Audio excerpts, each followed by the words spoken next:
¿Alguna vez amaste tanto a alguien que cuando te traicionó, algo dentro de ti también se rompió? ¿Alguna vez confiaste con todo tu ser, solo para descubrir que te habían mentido, que había otra persona, otro secreto, otra historia, paralela a la tuya? Y si te dijera que ese dolor que estás cargando, esa herida invisible que sangra por dentro, ese amor que se volvió cicatriz, puede ser sanado por Dios de una forma tan profunda, tan restauradora, que volverás a amar sin miedo, volverás a confiar sin temblar, volverás a vivir sin mirar atrás con rabia o culpa. La infidelidad no solo rompe matrimonios, rompe la dignidad, destruye la seguridad, mutila los sueños compartidos. Cuando alguien que amas te es infiel, no solo pierde tu confianza, te roba una parte de ti que habías entregado voluntariamente, y lo que queda, muchas veces, es un alma rota, una fe tambaleante,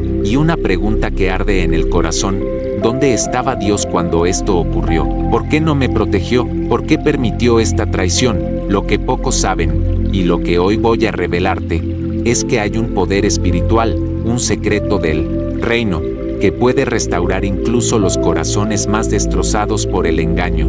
Existe una forma de sanidad que no viene del tiempo, ni de las palabras humanas, ni de los consejos bien intencionados, sino directamente del cielo. Y ese poder, esa paz, ese milagro emocional, está al alcance de todo aquel que se atreve a quedarse hasta el final de este mensaje. Hoy no vamos a hablar solo de traición, vamos a hablar de reconciliación interna, de dignidad restaurada, de amor propio reconstruido a la luz del amor de Dios. Vamos a adentrarnos en historias bíblicas que revelan cómo el corazón de Dios responde cuando uno de sus hijos es herido por la traición del otro. Vamos a descubrir que no estás solo, que no eres la única, que hay redención incluso después de un yo te amo roto, y más aún, vamos a entender por qué el perdón no es una imposición religiosa, sino una herramienta espiritual que libera primero a quien fue herido, porque perdonar no siempre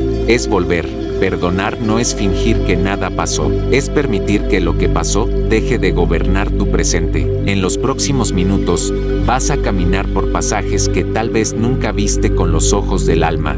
Vas a escuchar relatos que van a hablar directamente a tu experiencia. Vas a reconocer emociones tuyas en personajes bíblicos que también sintieron el peso del abandono, la rabia de la traición, el miedo de no ser suficientes. Y algo importante, la penúltima enseñanza de este video puede contener la llave exacta para desbloquear una nueva etapa en tu vida. No es una frase bonita, es una revelación espiritual. Si llegas hasta allí, entenderás por qué Dios permitió lo que te rompió, y qué propósito escondía detrás de tanto dolor. Antes de empezar con el estudio, quiero invitarte a hacer algo simbólico y espiritual. Comenta ahora mismo la frase: Dios está sanando mi corazón. Escríbelo en fe, aunque aún no lo sientas. Escríbelo como una oración, como un paso de entrega, como una señal de que estás dispuesto a vivir esta transformación. Y si aún no lo hiciste, da me gusta a este video. Eso que parece tan simple, en realidad, activa el algoritmo de YouTube para que este mensaje llegue a otras personas con el alma rota, a otros corazones heridos que están necesitando esta misma palabra. Al hacerlo, te conviertes en canal de bendición. Estás siendo parte del ejército que lleva el consuelo de Dios a los que ya no tienen fuerzas para pedir ayuda. Y por eso te felicito, porque no todos tienen la sensibilidad espiritual de hacer esto, pero tú sí. Ahora, suscribirte a este canal también tiene un propósito mayor. Aquí no estás viendo un contenido cualquiera, estás entrando en una comunidad de fe. Muchos de los que nos escuchan cada semana no tienen una iglesia cerca, o no tienen una comunidad que los abrace, o simplemente están en un momento donde este tipo de palabra es lo único que los sostiene. Por eso te invito a suscribirte, para que nunca te falte este alimento, y sobre todo, para que puedas alimentar a otros. Te animo también a escribir en los comentarios la frase que nos une al empezar cada estudio: estoy con Cristo. Esa es nuestra consigna espiritual, esa es nuestra forma de decirlo: aquí estoy, Señor.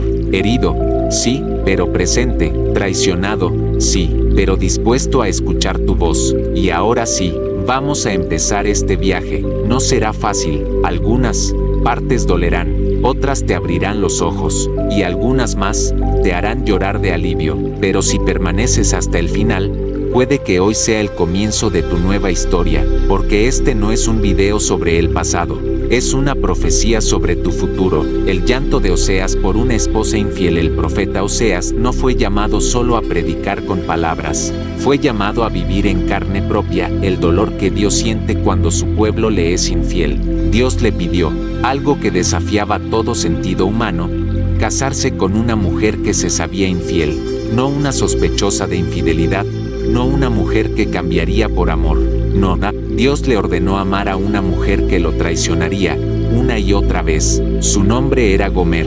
El relato es tan fuerte como extraño. ¿Cómo puede un Dios santo mandar a su profeta a entrar conscientemente en una relación destinada al quebranto? ¿Por qué elegir a un hombre piadoso para vivir una tragedia con pleno conocimiento de causa? Y la respuesta es dura, pero profunda, porque el corazón de Oseas debía ser la imagen visible del corazón de Dios, porque su llanto sería la voz de un cielo que también sufre cuando es traicionado. Gomer no fue fiel, volvió a la prostitución, buscó otros brazos, dejó su hogar, despreció el amor de su marido, y Oseas, mientras tanto, no solo permanecía fiel, sino que seguía amándola. Ese amor lo consumía, lo desgarraba, lo exponía. Era un amor sin respuesta, una entrega sin reciprocidad, una fidelidad frente al abandono. ¿Te suena familiar? Hay personas que han amado como Oseas, que lo dieron todo, que apostaron por alguien, que abrieron su corazón sin reservas, que creyeron, que soñaron, que se entregaron, y un día, todo se quebró, no por falta de amor, sino por traición, por infidelidad, por decisiones que vinieron del otro lado, sin aviso, sin piedad. Y como Oseas, han llorado en silencio, han sentido que algo dentro se rompe en mil pedazos, que el alma se rasga, que ya no hay certezas, que ya no se puede confiar, que el mundo, de repente, se vuelve un lugar frío, extraño, sin sentido. Pero aquí es donde la historia de Oseas se vuelve un misterio sagrado, porque Dios no le pidió que olvidara, le pidió que amara de nuevo, le pidió que fuera a buscarla, que la rescatara, que la comprara, como si fuera una esclava, que la trajera de vuelta, no para humillarla, sino para restaurarla, no para castigarla, sino para renovarla. Y eso nos lleva al corazón de este mensaje. El dolor de Oseas no fue en vano, su sufrimiento fue redentor, su quebranto fue camino de gracia, porque al amar lo que el mundo despreciaba, mostró cómo ama Dios, porque al volver a recibirla, reveló el escándalo de la misericordia divina. Este pasaje bíblico no nos habla de una justicia humana, habla de una justicia divina, que se atreve a apostar por lo irredimible, que sigue viendo valor donde ya no hay dignidad, que sigue amando incluso cuando la otra parte ya no cree merecer nada. Ahora bien, esto no significa que el llamado de Oseas sea una receta para todos. No significa que toda persona traicionada debe volver a abrazar a quien le fue infiel. No, el mensaje aquí es más profundo. Lo que Dios quiere mostrarnos es que el amor que sana comienza por dentro, que la fidelidad más importante no es la que das al otro, sino la que das a tu propia alma, que la restauración verdadera no depende del arrepentimiento del otro, sino del encuentro con Dios en medio del dolor. Cuando una persona es herida por una infidelidad, se abren muchas grietas. En el alma aparece la culpa, incluso cuando no se ha hecho nada malo. Nace la inseguridad, aunque se haya dado todo. Se instala el miedo, aunque antes solo había entrega. Y lo más peligroso, empieza a formarse una identidad desde la herida. Ya no soy suficiente, ya no soy digno de amor, ya no puedo confiar en nadie. Y es ahí donde la historia de Oseas se vuelve medicina, porque nos recuerda que, aunque el amor humano falle, el amor de Dios permanece, que aunque nos traicionen, Él no cambia, que aunque nuestra historia se haya roto, no es el final, que aunque otro nos haya desvalorizado, nuestro valor delante del cielo sigue intacto. Oseas no solo fue un hombre herido, fue un hombre usado por Dios para enseñar que incluso las heridas más profundas pueden transformarse en testimonio, que el alma que sufre también puede sanar. que el amor que llora también puede volver a cantar.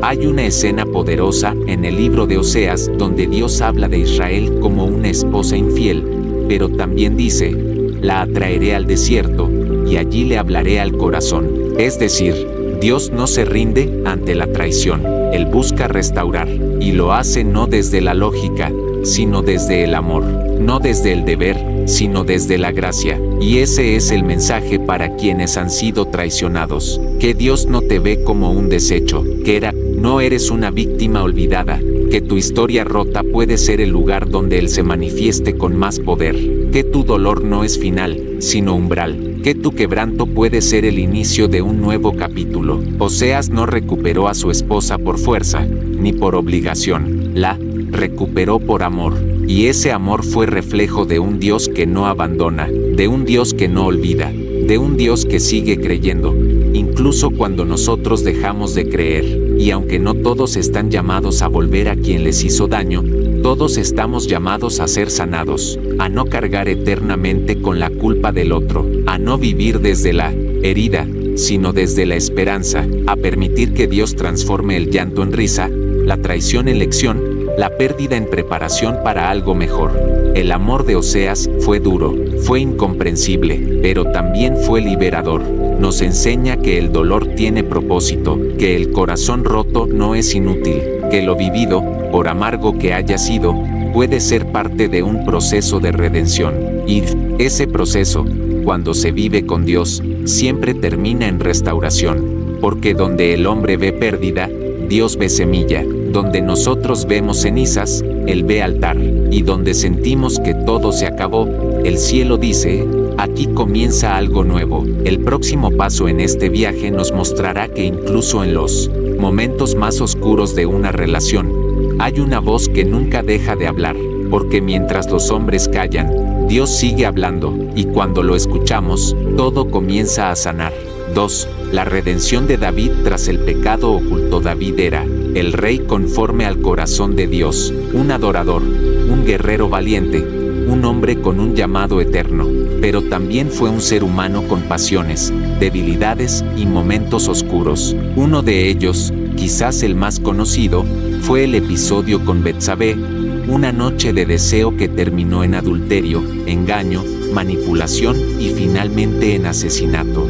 David, el hombre que escribía salmos y danzaba delante del arca, cayó en un abismo de pecado que intentó esconder por todos los medios posibles. Lo que comenzó con una mirada, se convirtió en una acción. Lo que parecía una decisión momentánea, se transformó en una cadena que lo ató al remordimiento, a la culpa, al silencio interior.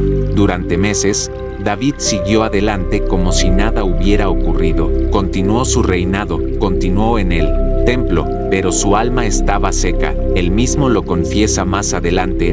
Mientras callé, se envejecieron mis huesos en mi gemir todo el día. Esta confesión es clave, porque revela algo que muchos han vivido en carne propia, la carga de un pecado oculto, de algo que hicimos y no hemos confesado, de un hábito que no podemos soltar, de una sombra que nos sigue, aunque por fuera todo parezca estar bien. Esa doble vida que no siempre es escandalosa, pero sí corrosiva. Esa adicción silenciosa que solo nosotros conocemos. Esa parte del alma donde sentimos que ni Dios se atreve a entrar. David vivió eso, y aunque parecía fuerte, aunque nadie lo había descubierto, por dentro se estaba muriendo, porque el pecado no confesado no solo rompe nuestra relación con Dios, rompe nuestra identidad, nos hace vivir divididos, temiendo ser descubiertos, temiendo no poder cambiar, temiendo haber cruzado una línea sin retorno. Pero entonces, ocurrió algo. Dios, que había estado observando en silencio, envía al profeta Natán, y Natán no llega con juicio, sino con una historia, una parábola, una metáfora que lleva a David a juzgar a un hombre, sin saber que hablaba de sí mismo. Tú eres ese hombre, dice Natán finalmente, y esas palabras no lo destruyen, lo despiertan, lo confrontan, lo sacuden de su letargo. David rompe en llanto, reconoce su pecado, no se excusa, no culpa a Betsabé, no culpa a las circunstancias, no culpa al estrés del trono, solo dice, he pecado contra el Señor. Y en esa frase breve, sin adornos, comienza el proceso de sanidad. Lo más poderoso de esta historia es lo que ocurre después. Dios lo perdona. De inmediato, aunque las consecuencias permanecen, el alma de David es restaurada. Y no solo eso, de esa unión impensable con Betsabé nacerá más adelante Salomón, el hombre más sabio que haya vivido. ¿Qué significa esto? Que incluso del pecado más oscuro, cuando es confesado y redimido, puede salir vida, puede salir propósito, puede salir gloria. Esto es algo que toca muy de cerca a muchas personas que están viendo este mensaje ahora mismo. Personas que aman a Dios, que oran, que adoran, que sirven, pero que están luchando con pecados ocultos, con hábitos destructivos que llevan años arrastrando, con cadenas internas que no se ven por fuera, pero que pesan por dentro. Y si tú eres una de esas personas, si sabes que hay algo en ti que aún no logras vencer, si has intentado cambiar una y otra vez sin éxito, si has orado, ayunado, llorado, pero siempre terminas cayendo en lo mismo, quiero decirte algo desde lo más profundo de mi alma.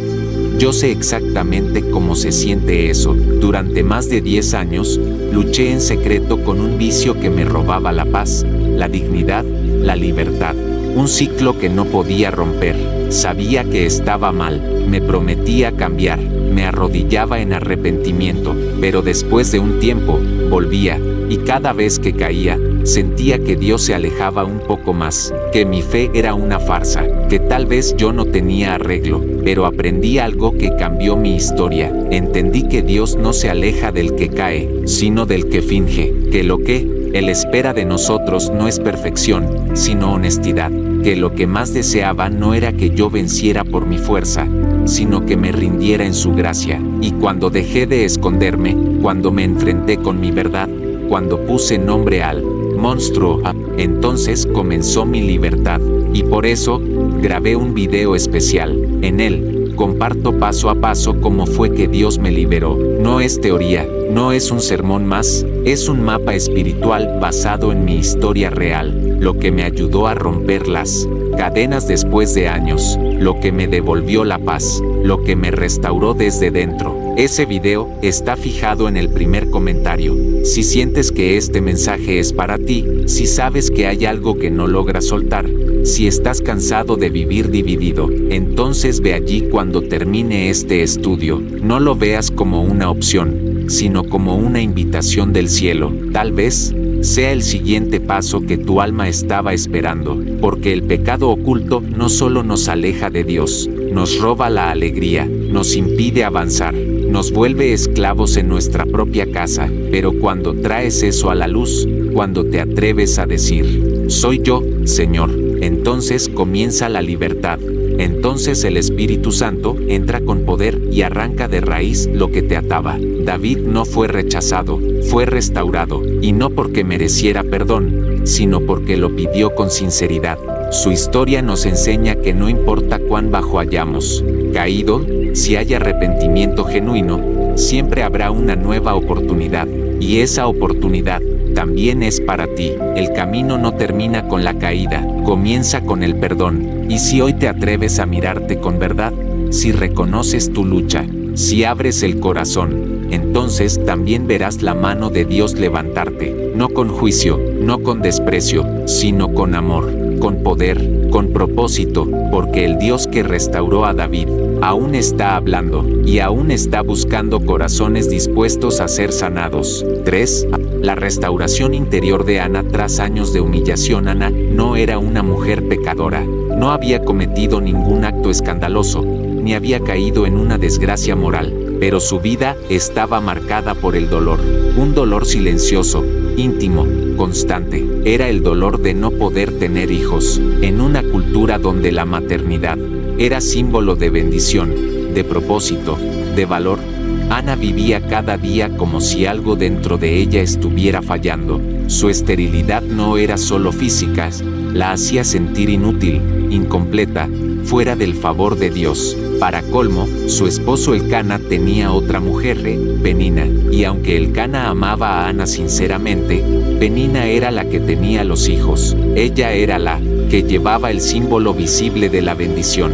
Y no solo eso, la provocaba, la humillaba, la hacía sentir menos. Día tras día, año tras año, Ana vivía bajo la sombra de las comparaciones. La casa que compartía era también una cárcel emocional. Cada vez que llegaban al templo para ofrecer sacrificios, el dolor de Ana se profundizaba. Lo que debía ser un momento de encuentro con Dios se volvía un recordatorio de su vacío. Lloraba, no comía, su alma se deshacía en silencio, y aunque Elcana le decía, ¿no soy yo mejor para ti que 10 hijos? Ella sabía que no era solo una cuestión de afecto, era algo más profundo, era su identidad, su propósito. Su alma clamaba por algo que parecía no llegar nunca, y así vivió durante años. Años de espera, años de súplica, años de lágrimas, años de incomprensión. Porque una cosa es sufrir por algo que hicimos, y otra muy distinta es sufrir sin saber por qué. Ana no entendía por qué Dios la había cerrado el vientre,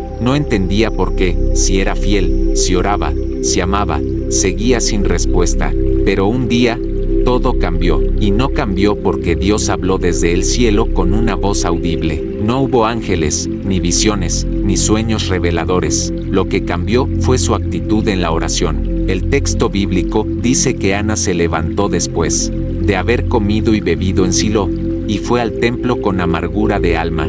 Lloró abundantemente y oró a Jehová, pero esta vez su oración fue diferente. No fue una súplica desesperada por recibir, fue una entrega. Le dijo a Dios: si tú me das un hijo varón, yo lo dedicaré a ti todos los días de su vida. Esa frase cambió la atmósfera espiritual, porque Ana no solo pidió, ofreció, no solo lloró, se rindió, no solo deseó, soltó. Y es ahí donde muchas veces ocurre la sanidad, no en el momento en que se recibe lo que se espera, sino en el momento en que el alma se alinea con el propósito eterno. Ana no estaba negociando con Dios, estaba comprendiendo que su deseo más profundo era también parte de un plan mayor, que su dolor no era estéril, que su espera no había sido en vano, que Dios estaba preparando algo a través de su vacío. En ese momento, el sacerdote Elí la vio, la confundió con una mujer ebria, porque oraba en silencio, moviendo los labios sin emitir sonido,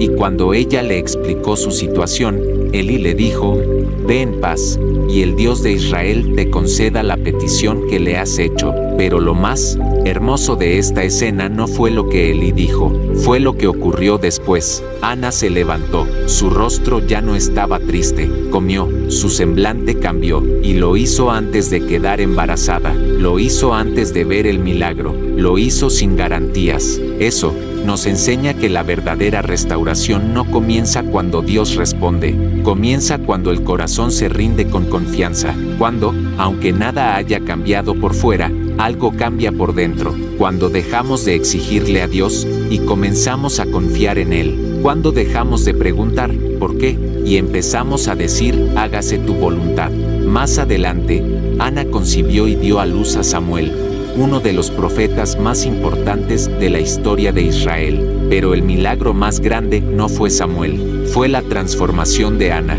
Fue esa mujer que pasó de llorar en silencio a cantar con gratitud, de sentirse estéril a ser madre espiritual de una nación. Su cántico es testimonio de esa transformación. Mi corazón se regocija en Jehová, mi poder se exalta en Jehová, porque Jehová es Dios de sabiduría, y por él son pesadas las acciones. Ana entendió que su historia personal era parte de un diseño divino, que su sufrimiento tenía propósito, que su espera no había sido desperdicio, y esto habla profundamente a todas las personas que han sido heridas no por el pecado, sino por las circunstancias, a los que han vivido años de espera, de frustración, de comparación, de silencio, a quienes oran con fe, pero no ven respuesta, a quienes asisten al templo, pero se sienten vacíos, a quienes aman a Dios, pero sienten que Él guarda silencio. La historia de Ana nos muestra que Dios no ignora esas lágrimas, que Él no desprecia la súplica silenciosa, que aunque parezca que no se mueve, está obrando en lo oculto, que hay procesos que maduran el alma antes de manifestar el milagro, que hay promesas que no se entregan hasta que estamos listos para entender que son para su gloria, no solo para nuestro consuelo. Ana también nos enseña que las heridas no nos definen, que la humillación no es el capítulo final, que los años de dolor pueden dar fruto eterno si se entregan en las manos correctas, y que incluso cuando los otros te provocan, te señalan o te ridiculizan, si tú te mantienes de pie en la fe, el cielo responderá. Pero el tipo de respuesta que cambia todo, no siempre es el milagro visible, a veces es la paz interna, a veces es la fuerza que no tenías, a veces es la convicción de que estás en las manos correctas, aunque no entiendas el por qué. La transformación de Ana fue progresiva, fue profunda y fue definitiva, y eso también está disponible para ti. Si has vivido sintiéndote invisible, si has sido comparado, desvalorizado, silenciado, si has llevado en tu alma un porqué que nadie responde, si has amado y servido con fidelidad, pero aún no ves lo que anhelas, entonces recuerda a Ana, recuerda su llanto, pero, sobre todo, recuerda su cántico, porque si hoy estás llorando, puede que mañana cantes, porque si hoy estás esperando, puede que mañana veas, y porque si hoy estás herido, puede que mañana seas la prueba viviente de que Dios sana, restaura y exalta al que confía en Él. 4. El proceso oculto de José, traicionado por sus hermanos, preparado por Dios desde joven. José fue señalado por algo que no pidió, el favor. Su padre, Jacob, lo amaba más que a sus otros hijos, y se lo hizo saber.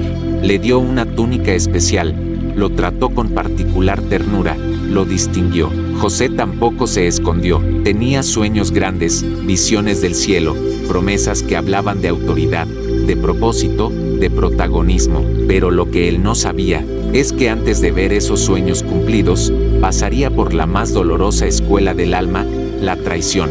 Sus propios hermanos, no enemigos, no desconocidos, no extraños, fueron quienes conspiraron contra él. Primero quisieron matarlo, luego lo vendieron como esclavo, lo despojaron de su túnica, lo arrojaron a una cisterna y lo entregaron a una caravana como si fuera mercancía. Todo por envidia, todo por no soportar su diferencia, su visión, su brillo. José pasó de ser el hijo mimado al siervo sin nombre, de dormir bajo techo seguro a ser mercancía ambulante, de soñar con el cielo a tocar el suelo de la humillación. Y no una vez, sino varias, porque cuando llegó a Egipto, fue vendido de nuevo, esta vez a Potifar. Y allí, cuando parecía que la fidelidad empezaba a dar frutos, cuando comenzaba a ganarse la confianza de su amo, la calumnia lo alcanzó. La esposa de Potifar, deseando seducirlo, lo acusó falsamente, y él, que había hecho lo correcto, terminó en prisión. Detente un segundo y piensa en eso. José hizo lo correcto, y le fue mal. No mintió, no robó, no adulteró, fue leal, fue puro, fue valiente, y sin embargo, cayó más bajo. En la prisión, fue olvidado, incluso cuando ayudó a otros a salir, cuando interpretó sueños con precisión, cuando sirvió con excelencia en la sombra. Los que salieron, no lo recordaron. Su vida parecía una sucesión de injusticias, su historia, una espiral descendente, pero ahí es donde se revela el carácter de Dios, porque mientras José parecía estar descendiendo, Dios lo estaba posicionando, porque mientras el mundo lo olvidaba, el cielo lo formaba, porque mientras otros veían fracaso, Dios veía fundamento. Cada injusticia fue una piedra en el camino hacia el propósito, cada rechazo, una herramienta de refinamiento, cada traición, una preparación para el trono. Lo más impactante de esta historia no es solo que José llega a ser gobernador de Egipto, es que, cuando lo logra, su corazón no está amargado, no guarda rencor, no busca venganza, no exige explicaciones, perdona, llora, abraza, provee, cuida. Cuando se encuentra cara a cara con sus hermanos, aquellos que lo vendieron, que mintieron, que lo condenaron a años de soledad, José no los castiga, les dice: ustedes pensaron hacerme mal, pero Dios lo encaminó para bien. Esa frase es la clave, porque José entendió que el dolor no era sin sentido, que Dios había estado presente en cada etapa, aunque en muchas no lo sintiera, que su historia rota era, en realidad, la plataforma para bendecir a muchos, que el pasado no era una herida abierta, sino una cicatriz que testificaba de la fidelidad divina, y esto es una enseñanza profundamente necesaria para todos aquellos que han sido traicionados, no por el mundo, sino por los suyos, por los que llevaban su sangre, por los que compartieron mesa, apellido, recuerdos, traiciones familiares, engaños de seres cercanos, rechazos que no se entienden, heridas que no se cierran. La historia de José nos dice que no estás solo, que hay un propósito, incluso en lo que no comprendes, que tu vida no está fuera del control de Dios, aunque parezca en caída libre, que tu integridad será recompensada, que tu fidelidad en el secreto será celebrada en público, que tu historia no terminará en el pozo, pero también nos enseña algo más, que para recibir lo nuevo, hay que sanar lo viejo, que antes de ver a sus hermanos, José tuvo que llorar varias veces, en silencio, en privado, porque el perdón no siempre es instantáneo, a veces es un proceso, a veces duele, a veces requiere ir al fondo del alma, abrir los cajones cerrados, mirar las fotos rotas, recordar los momentos difíciles, y elegir no vivir allí. Y José eligió avanzar, eligió ver a Dios donde otros solo veían traición, eligió abrazar a quienes lo habían herido, no por debilidad, sino por madurez, no porque olvidó, sino porque entendió, no porque nada le doliera, sino porque ya no quería seguir sangrando. Ese tipo de perdón no es humano, es celestial, no nace de la emoción, nace del espíritu, no se basa en el merecimiento del otro, se basa en la gracia que uno ha recibido. Por eso, José fue libre, porque no cargó con lo que no le correspondía, porque no permitió que el pasado definiera su futuro, porque no convirtió su dolor en arma, sino en puente. Y así como él, tú también puedes sanar. La traición duele, pero no tiene que definirte. El abandono deja huella, pero no tiene que guiarte. La injusticia lastima, pero no tiene que detenerte. Hay algo más grande esperándote, y todo lo que has vivido,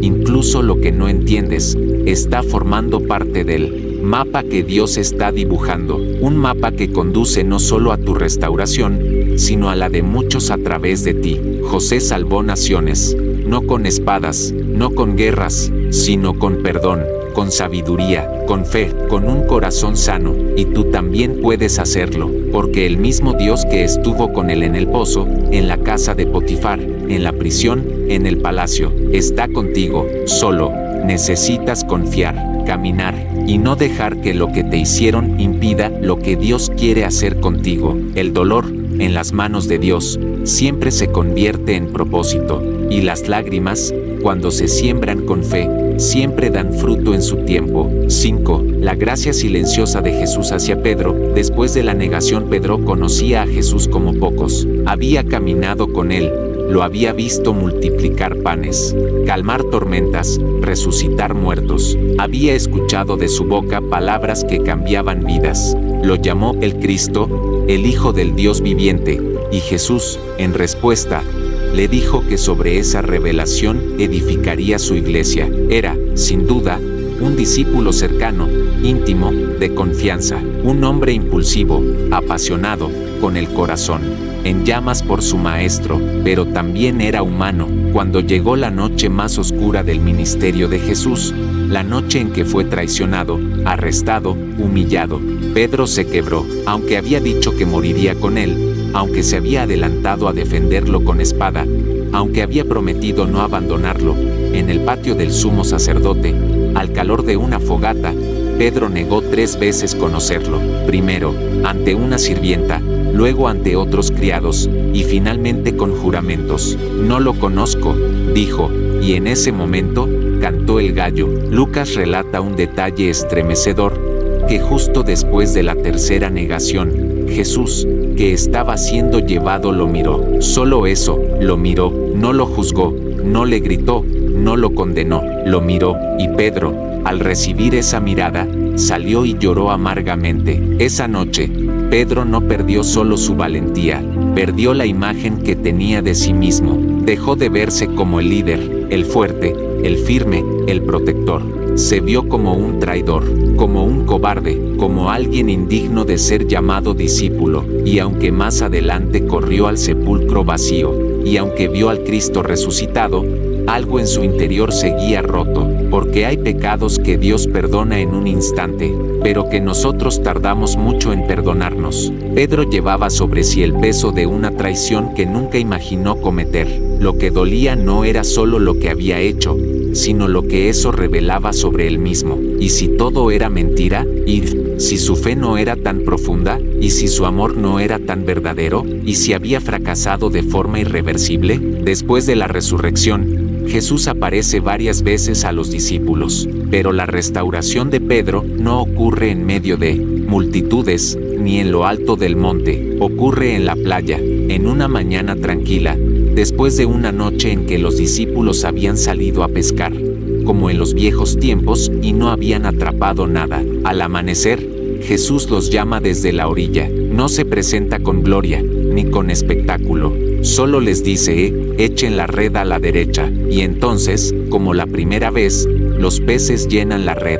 Juan reconoce al instante, es el Señor.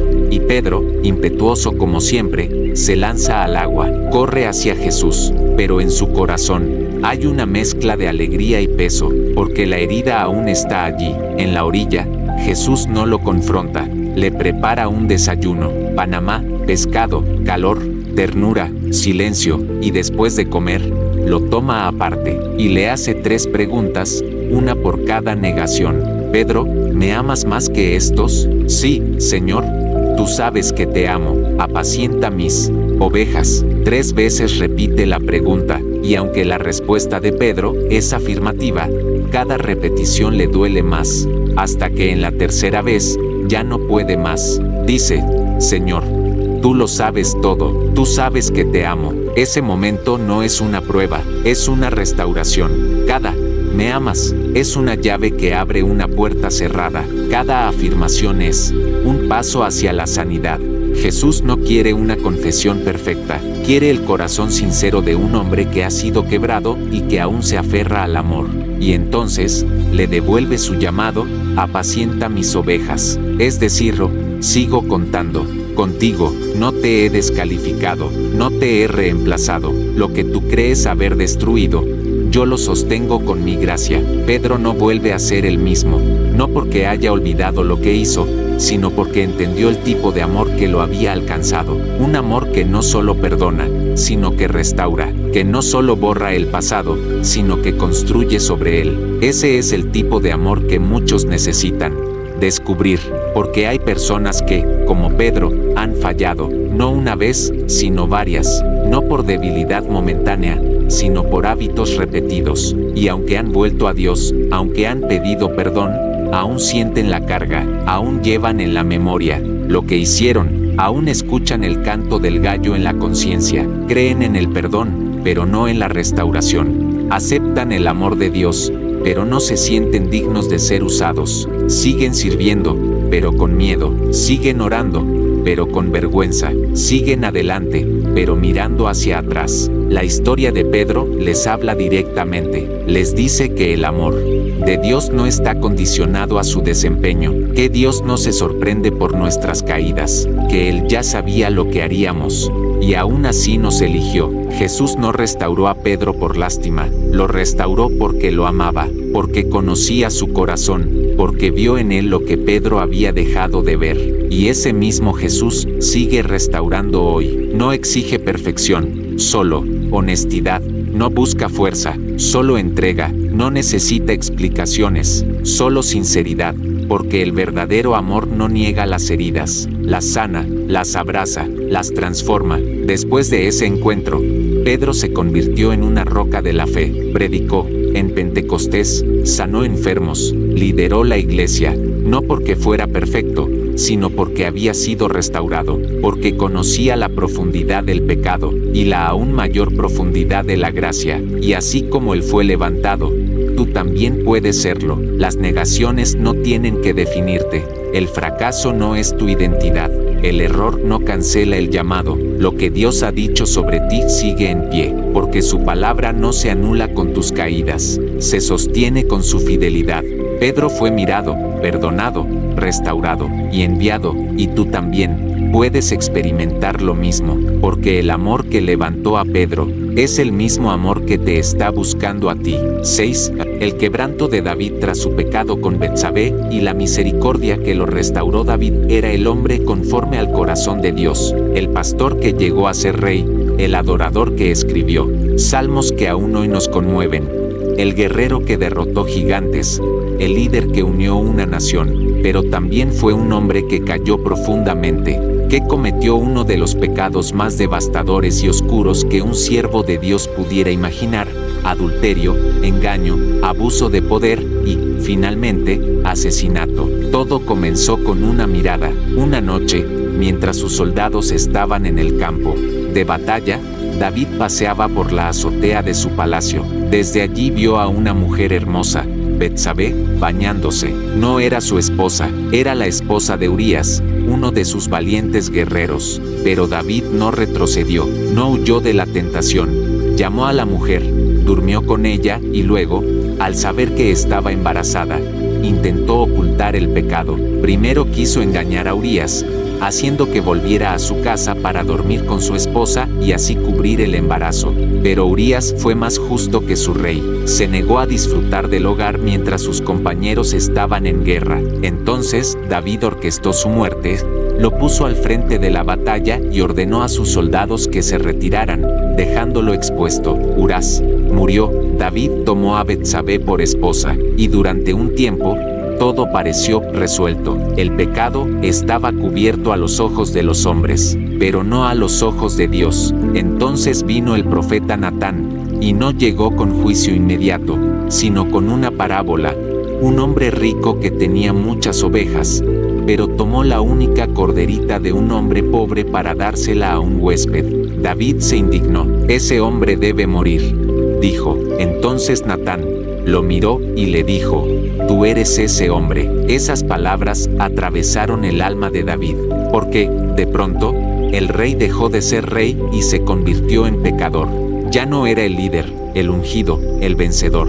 Era un hombre caído, un corazón roto, un hijo confrontado por su Padre Celestial. Pero lo que ocurre después es lo que define la profundidad de su relación con Dios. David no negó, no justificó, no culpó a otros. Cayó de rodillas y clamó con el alma desnuda: contra ti solo he pecado, y he hecho lo malo delante de tus ojos. Así comienza el Salmo 51, una de las oraciones más sinceras y conmovedoras de la Biblia. En él, David no pide primero por la restauración de su reino, pide que Dios no retire de él su espíritu, que le devuelva el gozo de su salvación, que cree en él un corazón limpio, que no lo deseche de su presencia. David sabía que su pecado no solo había destruido a Urías, a Betsabé, a su hijo por nacer, había herido su comunión con Dios, y eso le dolía más que cualquier otra consecuencia. Es allí donde se manifiesta el poder transformador del quebrantamiento,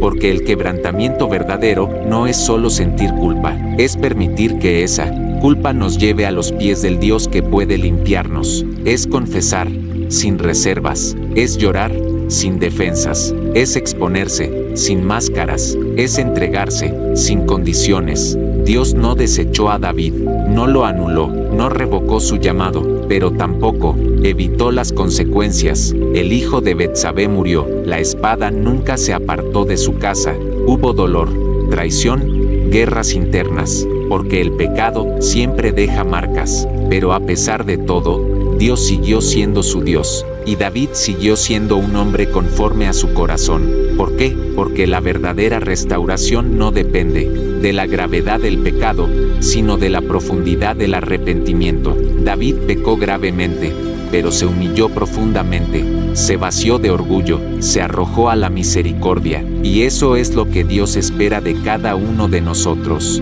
La historia de David habla a los que han fallado de manera dolorosa, a los que han cometido errores que parecieran imperdonables, a los que han herido a otros, han destruido lo que amaban, han traicionado la confianza, a los que han vivido una doble vida, y ahora viven bajo el peso de la culpa. La culpa, cuando no se entrega a Dios, se convierte en cadena, nos ata, nos encierra, nos paraliza, pero cuando la llevamos a los pies del Señor, se convierte en puerta, porque Dios no desprecia al corazón contrito y humillado, nunca lo ha hecho, nunca lo hará. Lo que hizo David fue terrible, pero su oración lo cambió todo, porque no buscó esconderse, buscó exponerse, no quiso seguir reinando en su trono, si no podía estar en la presencia del Rey verdadero, y esa es una decisión que transforma vidas. Hay personas que llevan años escondiendo su pecado, que viven sirviendo, cantando, orando, pero con un rincón del alma cubierto. Temen que si se revela,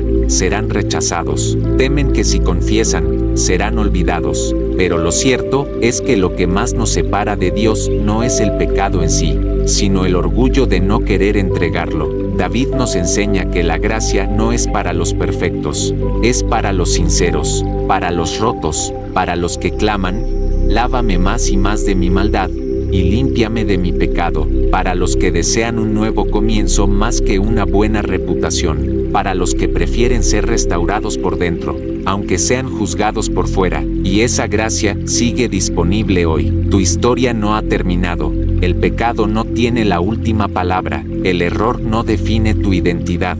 Hay limpieza, hay perdón, hay restauración, pero solo cuando dejamos de justificar y empezamos a confesar.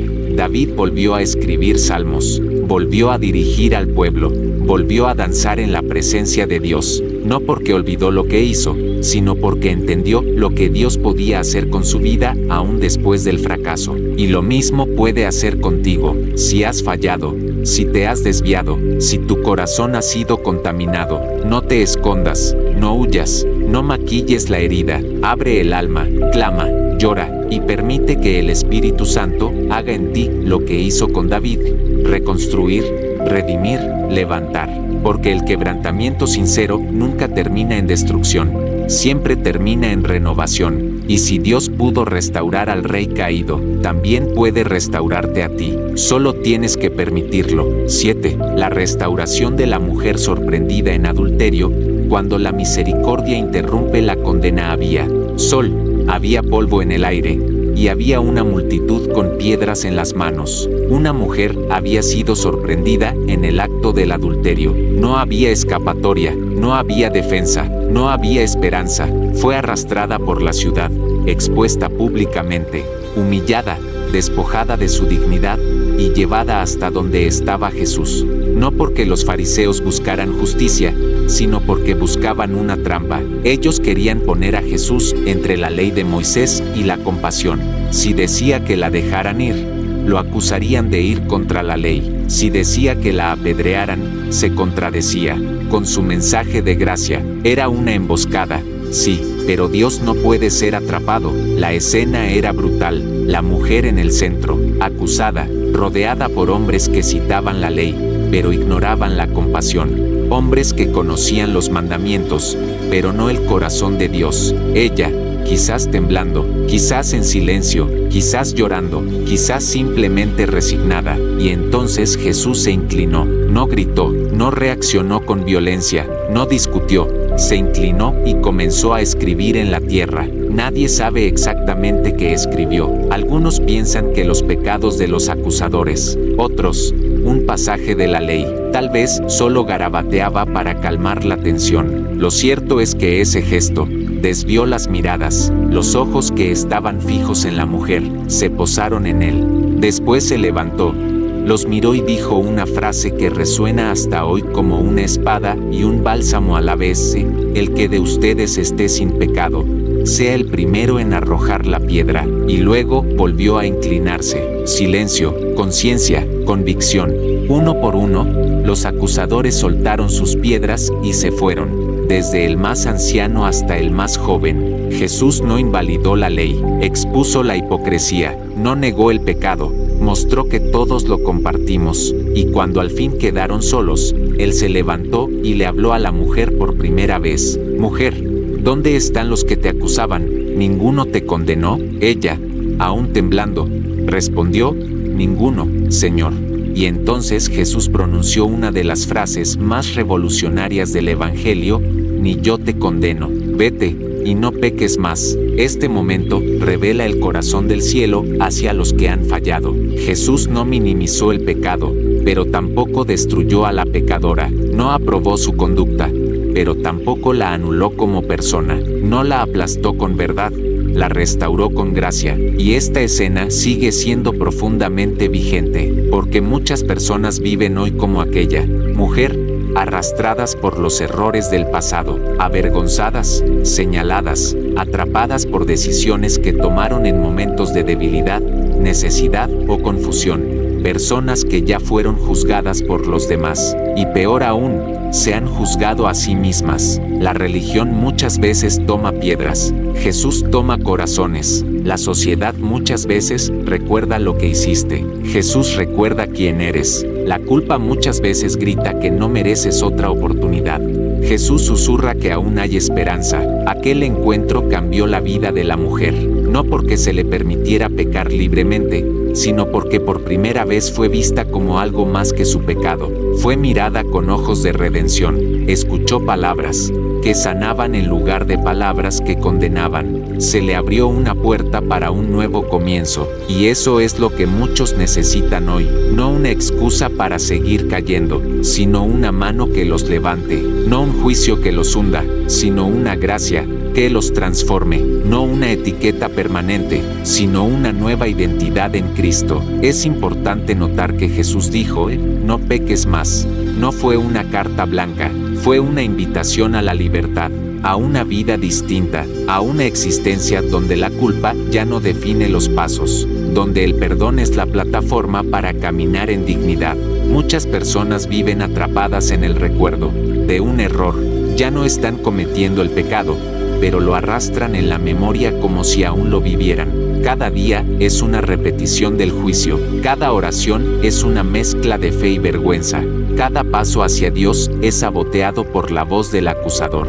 Pero Jesús sigue diciendo, ¿dónde están tus acusadores? Esa pregunta no solo apunta a los demás, también apunta a ti. ¿Sigues cargando piedras contra ti mismo? ¿Sigues repitiendo la condena que otros ya han soltado? ¿Sigues viviendo como esclavo de algo que Jesús ya perdonó? Si Dios no te condena, ¿por qué sigues haciéndolo tú? La gracia de Jesús no es pasiva, es poderosa, transforma, purifica, reconstruye, te limpia, no solo para que te sientas mejor, sino para que vivas mejor. No solo para que dejes de pecar, sino para que empieces a caminar en santidad.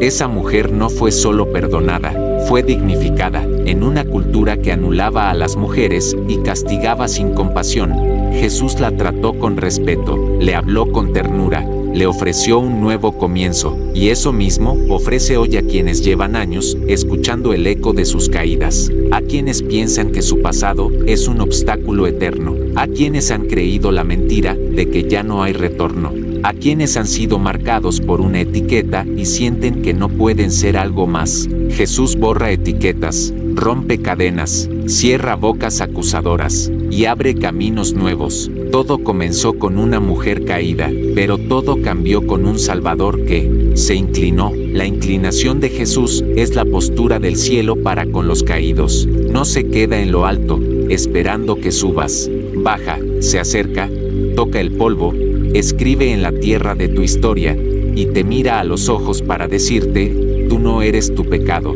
Eso no significa que el pasado se borre mágicamente, pero sí significa que ya no tiene poder para condenarte, que puedes vivir desde otra identidad, que puedes caminar en otra dirección, y es allí donde comienza la verdadera libertad, no en la ausencia de culpa, sino en la presencia de Jesús, no en olvidar el error, sino en saber que ha sido redimido, no en negar lo que pasó, sino en permitir que Dios lo use para construir algo nuevo. Si Él no te condena, ¿qué te impide avanzar? Tú puedes soltar la piedra, la que otros te lanzaron, y la que tú mismo has estado cargando, porque la gracia no solo te perdona, te llama a vivir, a caminar, a ser luz, a empezar de nuevo, y cuando el acusador regrese, y lo hará, tú podrás responder como aquella mujer, he sido mirada por Jesús, y Él no me condenó. 8. La esperanza renacida de Noemí.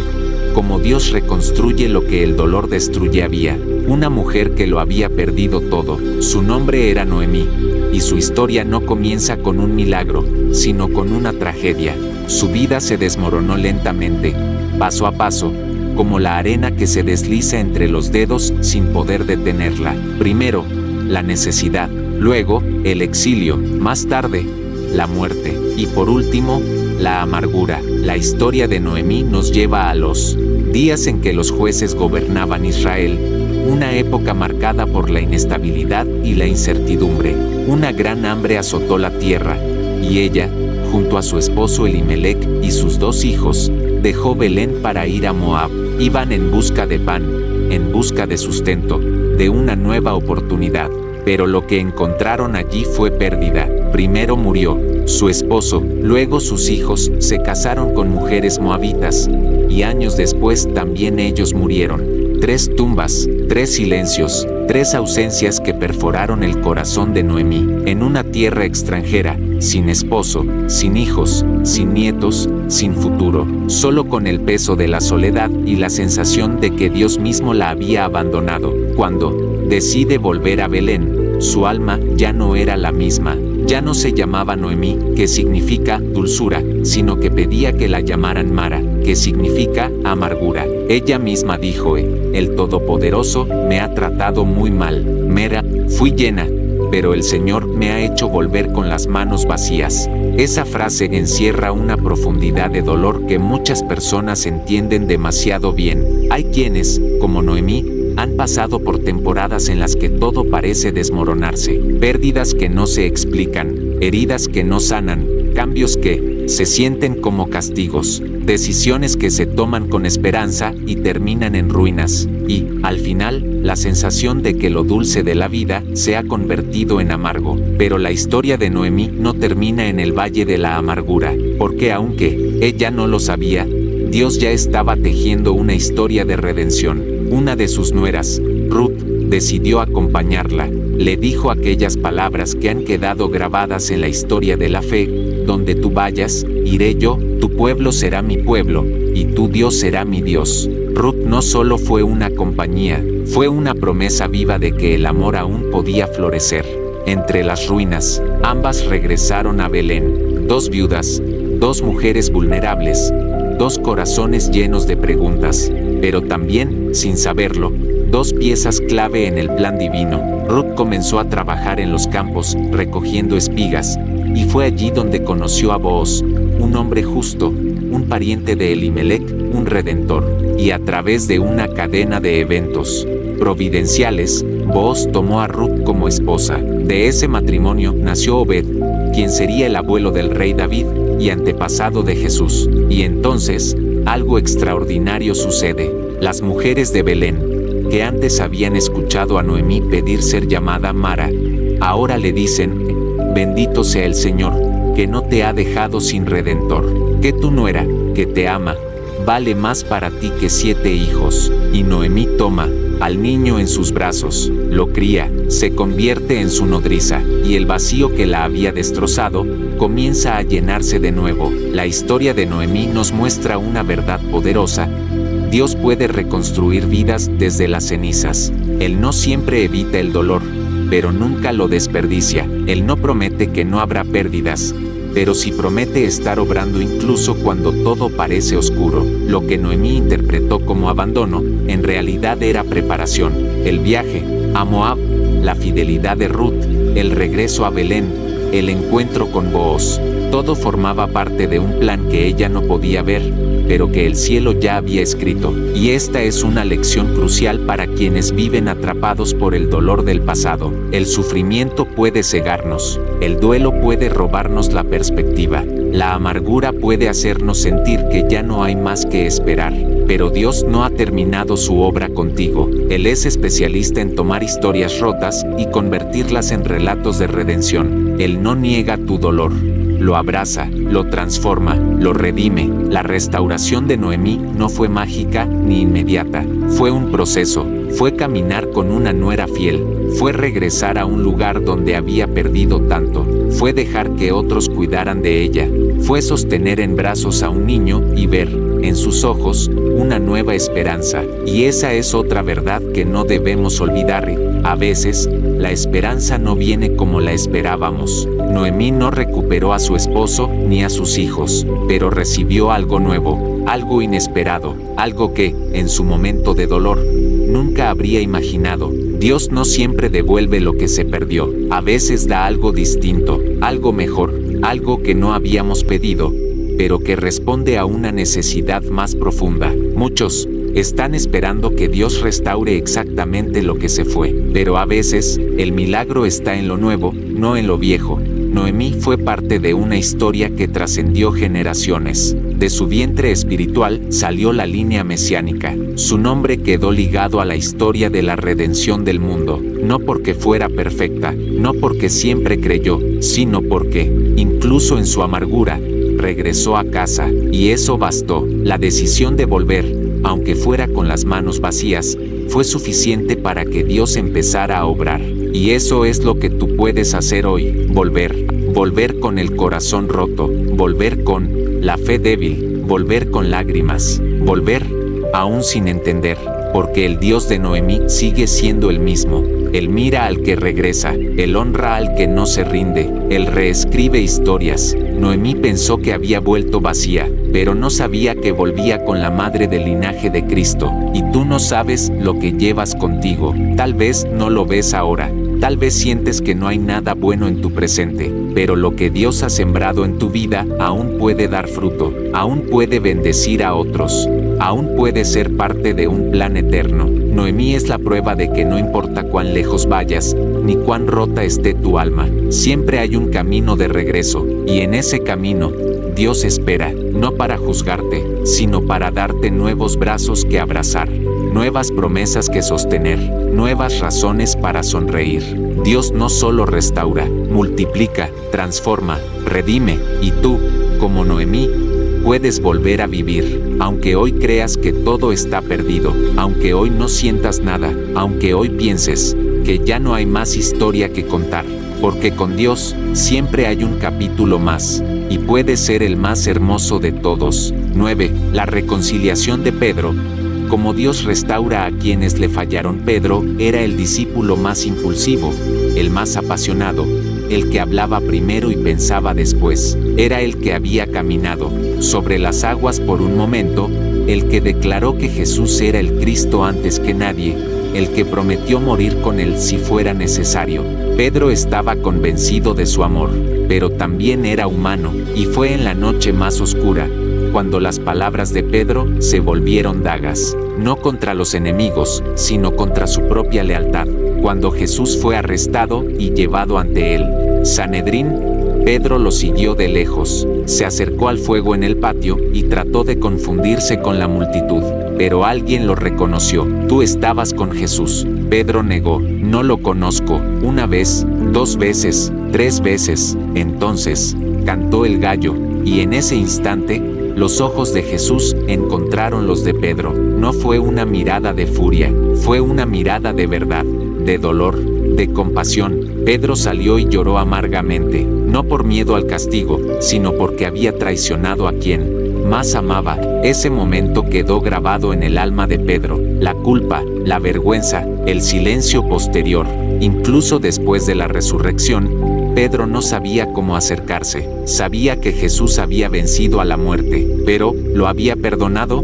Muchos creyentes viven atrapados en ese espacio entre la traición y el reencuentro. Aman a Dios, pero sienten que han fallado demasiado, que han cruzado una línea, que su pecado es imperdonable, que ya no pueden volver a ocupar el mismo lugar.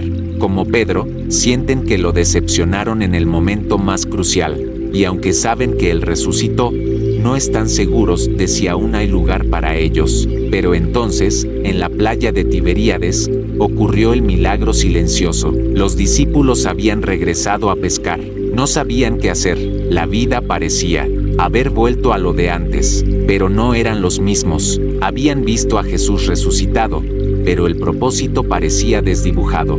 Y fue allí, en la orilla, donde Jesús apareció de nuevo, sin anunciarse, sin truenos, sin reproches, solo con un desayuno preparado y una pregunta en el corazón. Después de comer, Jesús llamó a Pedro aparte y le hizo una pregunta profunda, simple y desarmante.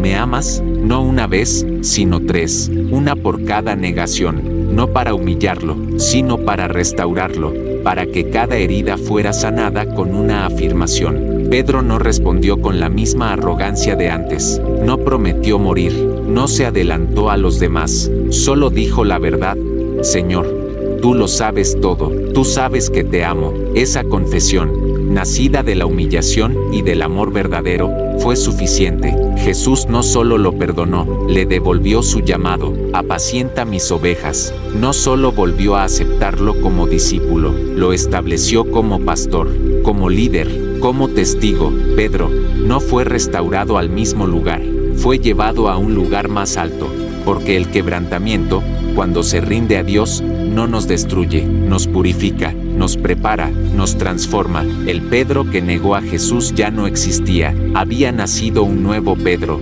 uno que había sido confrontado con su fragilidad, redimido por la gracia y empoderado por el amor. Y eso es lo que muchos necesitan escuchar hoy. Si has fallado, si has negado a Jesús con tus actos, con tu silencio, con tus elecciones, no estás excluido. Estás en el mismo lugar donde Pedro estuvo, y Jesús aún hace la misma pregunta: ¿me amas? No te preguntará por tu pasado, no te pedirá explicaciones, no te lanzará reproches, solo quiere saber si todavía hay amor en tu corazón, porque con eso, Él puede reconstruir todo. El amor sincero, aunque imperfecto, es el punto de partida para toda restauración. Jesús no busca discípulos sin errores, busca corazones dispuestos. La historia de Pedro demuestra que Dios no cancela a los que le fallan, les da una nueva misión, no los relega al olvido, los equipa para liderar, no les recuerda sus errores, les recuerda su amor. Y esto cambia todo, porque no importa cuánto hayas caído, lo que importa es que respondas cuando Él te llama de nuevo. Pedro no se escondió, no se justificó, no prometió más de lo que podía dar, solo amó, y ese amor lo sostuvo el resto de su vida. Fue predicador, fue apóstol, fue mártir, pero sobre todo, fue restaurado. Muchas veces, el enemigo quiere que pienses que tu error te descalifica, que lo que hiciste te pone en una categoría aparte, que Dios ya no puede usarte, que el llamado fue cancelado, que perdiste tu lugar. Pero el Evangelio no se trata de gente perfecta, se trata de un Dios perfecto que restaura a los imperfectos. Se trata de un amor que no se rinde, de una gracia que no se agota, de una voz que sigue llamando desde la orilla: ven, come conmigo, caminemos otra vez. Pedro comió con Jesús antes de ser restaurado, porque la comunión no se rompe con el error.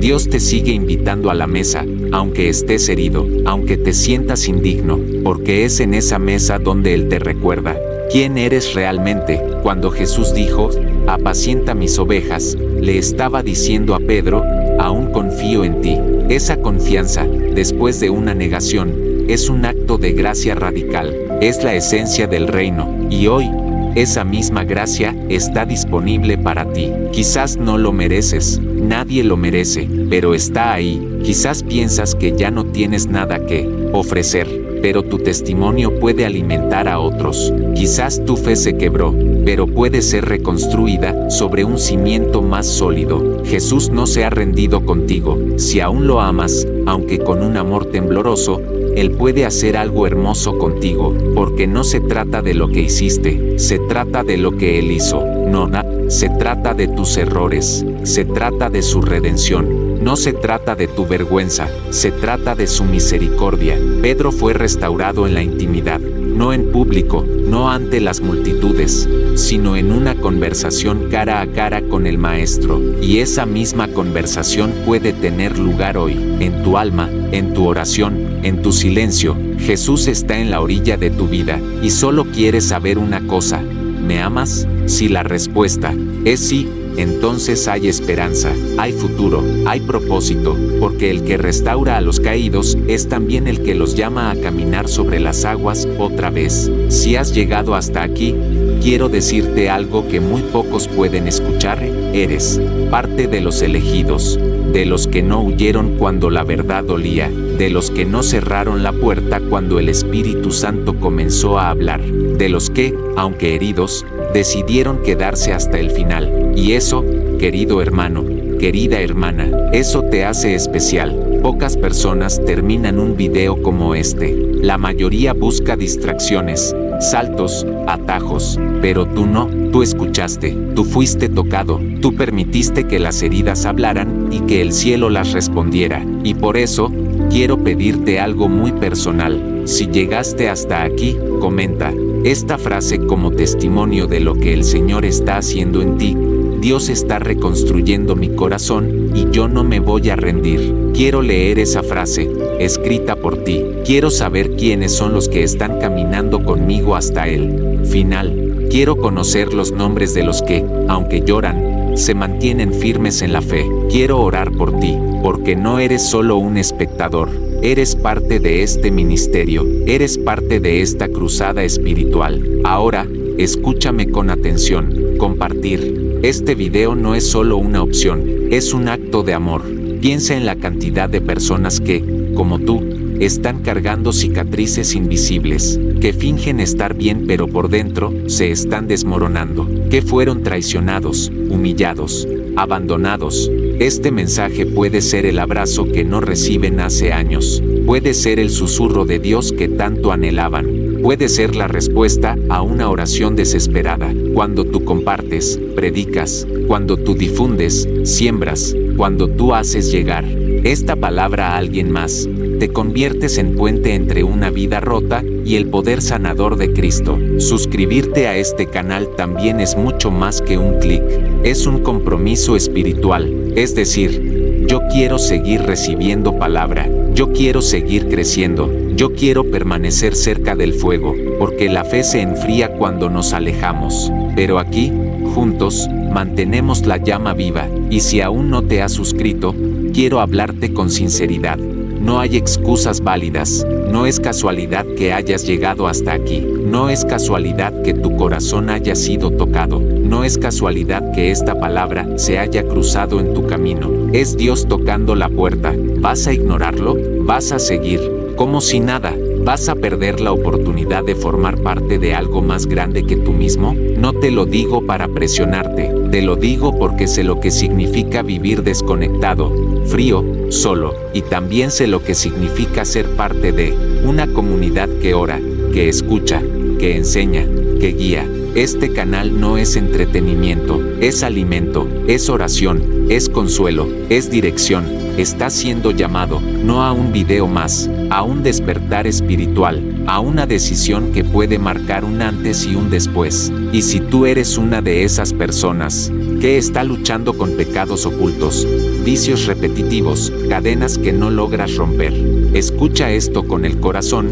Hay un video especial que te espera. Es el testimonio donde explico paso a paso cómo Dios me liberó después de más de 10 años atado a vicios que me avergonzaban, que me arrastraban, que destruían mi fe poco a poco. Te hablo con el alma.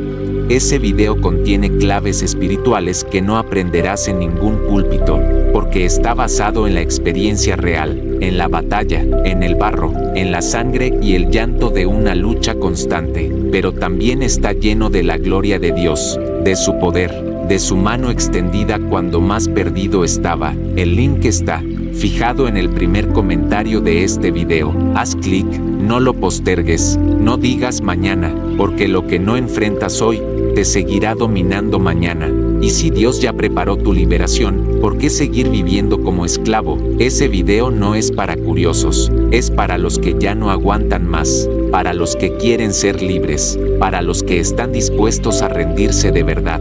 Y si tú eres uno de ellos, nos veremos allá. Pero ahora, antes de cerrar, quiero que tomes un momento, detente, cierra los ojos, si puedes, respira profundo, deja que la música que acompaña este video inunde tu alma, no cierres todavía, no interrumpas el momento, deja que el Espíritu Santo termine lo que comenzó, permite que estas palabras sean selladas con paz, que no se disipen como un mensaje más, que se graben como promesa, y mientras lo haces, quiero elevar una oración contigo.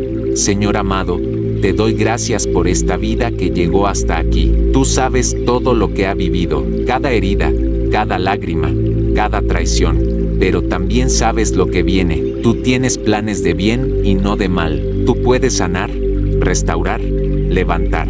Yo bendigo a esta persona que ha creído, que ha escuchado, que ha permanecido, y te pido, en el nombre de Jesús, que le des paz, que le des fuerza, que le des dirección, que le des una nueva esperanza. Amén. Quédate un momento más, no rompas esta conexión.